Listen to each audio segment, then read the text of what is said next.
So it's really gray and dreary outside, and nothing makes me feel better on a bad day than some comfort food. And this week's theme, I'm going with easy dinners. We've been extremely busy and I'm trying to catch up with everything going on. So we'll keep it simple, we'll keep it easy, and it'll be, of course, delicious. So today, let's make some slow cooker SpaghettiOs. You have your tomato-based products. We're going to use 1 small jar of pizza sauce. You can also use marinara or regular spaghetti sauce. 1 large can of crushed tomatoes. 1 can of diced tomatoes. We're going to use salt, garlic, some fresh herbs will go in there, and the most important part, of course, SpaghettiOs.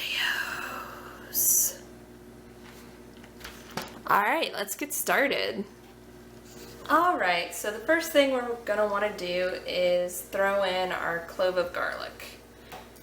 I'm using a half a clove because I had a very large piece, but take this as kind of a measurement of how much garlic, or add more if you really like garlic.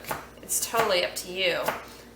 That's what I love about this dish, is it's customizable. You can add onions if you want. You can toss in some fresh basil if you have it. Whatever you want to do. Speaking of customizable, there's 2 ways you can do this recipe as far as with meatballs or meat sauce or completely vegetarian. So if you're wanting to do the vegetarian version, basically you're just going to make the sauce and add the noodles in when it's time to add the noodles. But I'm definitely going to show you the meatball version today as well. So we put our herbs in this little bowl. We have a teaspoon of salt, a half a teaspoon of oregano, and a teaspoon of Italian seasoning. We're just going to toss that in there with our garlic. We're going to turn our slow cooker to high. And we're going to toss in our tomatoes. So we've got a can of crushed tomatoes. That goes in. We have a can of diced tomatoes with sauce. You want to start off any slow cooker meal with as much liquid as it takes to keep it from getting dry while it cooks. So that's why we don't drain off the tomatoes, because you want that extra liquid, because we put in the pasta raw later. So the pasta will actually take a lot of the liquid and thicken your sauce. We're just going to stir this up.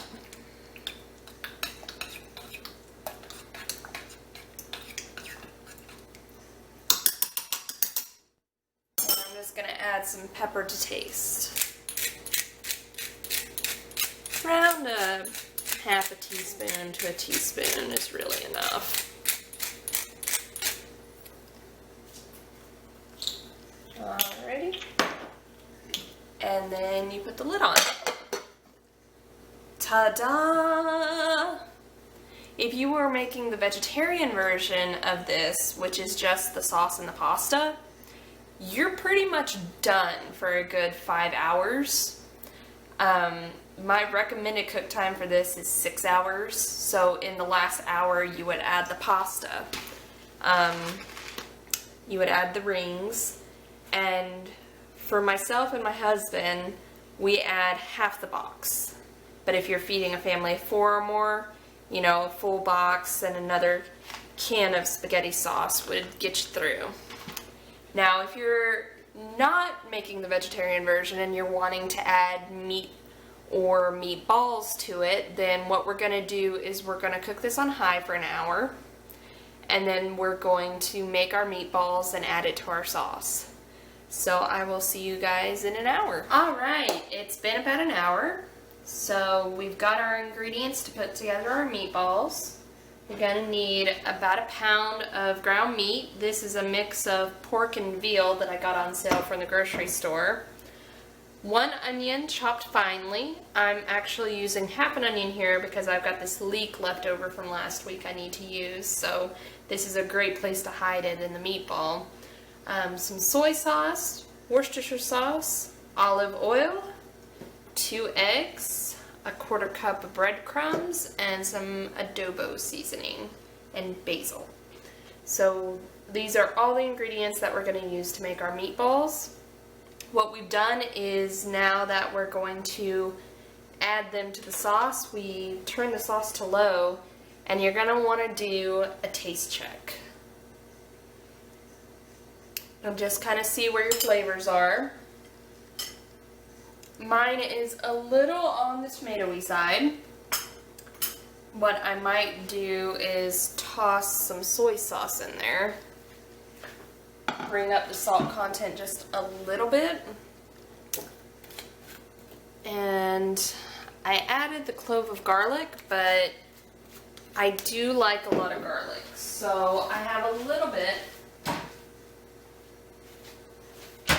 of granulated garlic powder left that I'm just going to toss in there as well.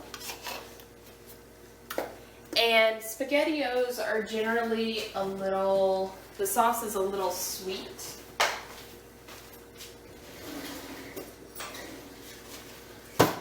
So what we'll do is we will toss a little bit, pinch really, of sugar in there, because our meatballs are going to add their own salt and flavoring to this, so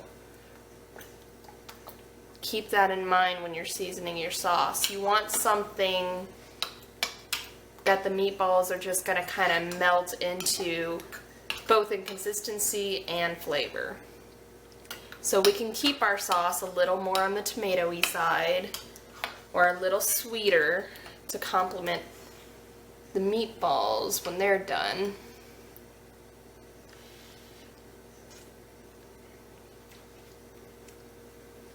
Okay, yep, that's where we want it. Awesome. Kind of tastes like pizza sauce, but we'll take it. Alright. Now I have washed and cleaned this leek, but you always want to check the outer leaves, especially because, yep, there it is. Sometimes there's still sand.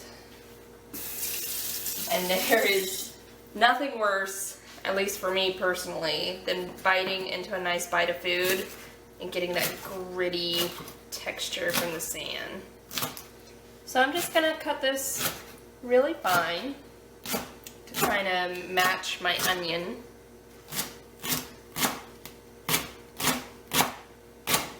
And I trimmed off the root part and most of the green. I'm just working with the middle piece. And this poor little guy was left over from last week. For some reason, the grocery store only sells the leeks in like odd numbers. So I usually need 2 or 4. Last week I needed 2. And the packs were all like in 3s. So this little guy got left out. But that's okay, because we're going to use him tonight. And he's going to add a nice flavor to our meatballs. And this is a great tip, if you have picky eaters, or eaters who think they're picky, to hide your veggies somewhere they're not going to see it.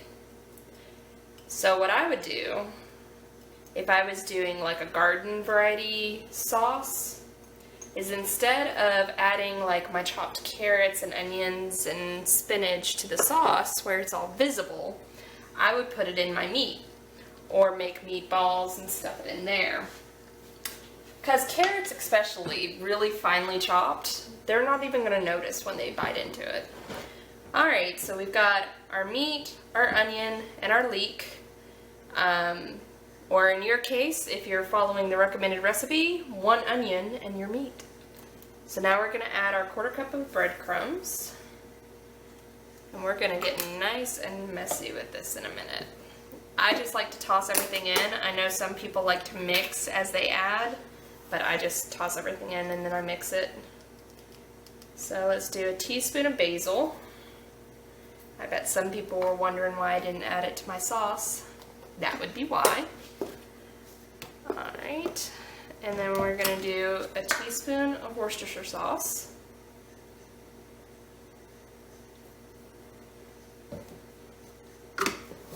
Two teaspoons of soy sauce. Soy sauce is probably one of my favorite things to use because it's such a unique flavor and it really gives you that salt content without having to use a lot of salt. Alright, and then I think sprinkle some adobo.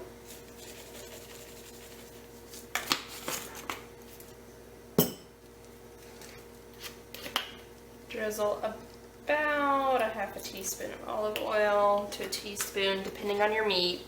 My meat's pretty lean, so that's closer to a teaspoon. Now we're going to toss in our eggs.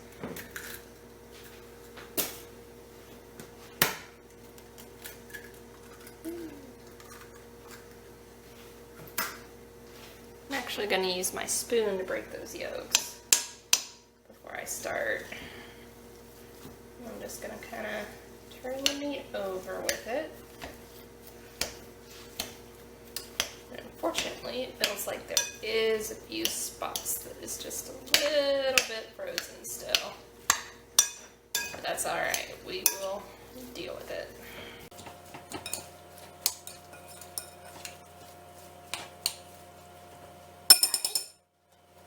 Let's start making some meatballs. So you're going to mix this all together, get it nice and dirty. You can use a spatula if you don't want to get your hands too messy, or wear food safe gloves. I don't mind it though, so I just like to dive in. And here's another area where you can kind of customize your recipe. If you like your meatballs more on the drier side and you feel like this is too wet of a consistency, add more breadcrumbs.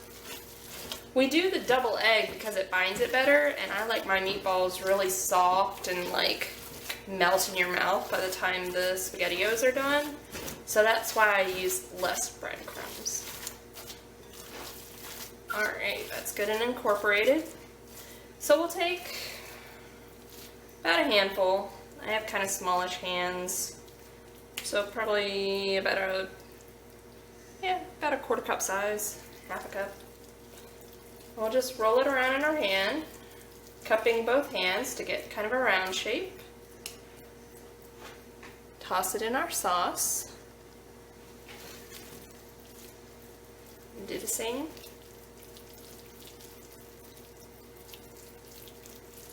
And as you can see, you can actually see the leaks in mine. If you didn't want them to be that obvious, just run them through a food processor. If you're doing the veggie thing, hiding your veggies. Run your carrots and your greens through a food processor. That way they just look like seasoning. Luckily, we don't have any picky eaters here, so I don't have to do that.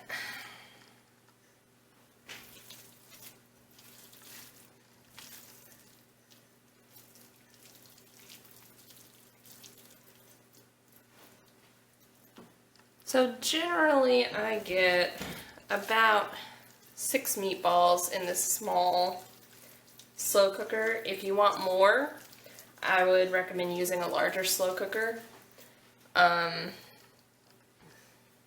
just to fit everything.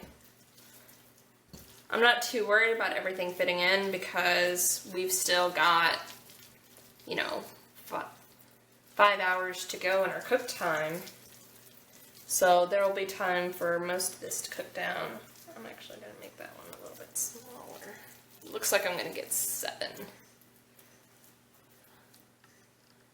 So they just go in and sit nice and pretty in your sauce.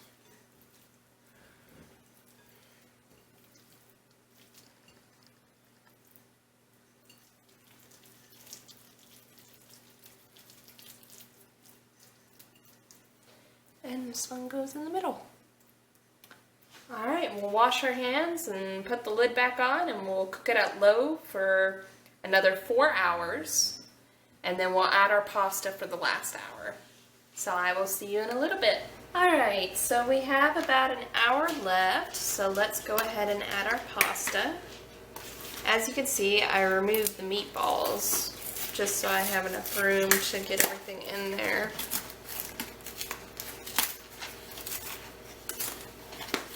So I'm going to add about half the box.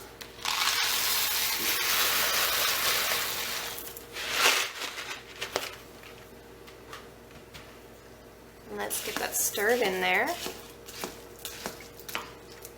And for this last hour, I would recommend going ahead and turning your slow cooker back onto high, just so the pasta really gets cooked.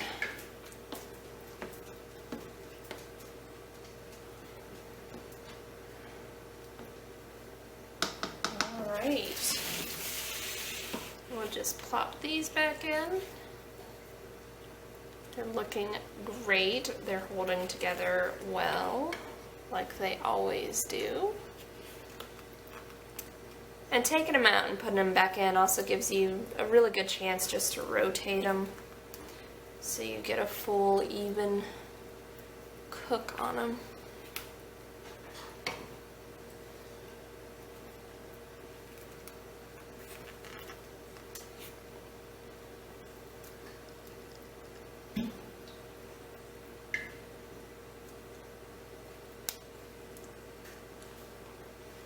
This sauce back in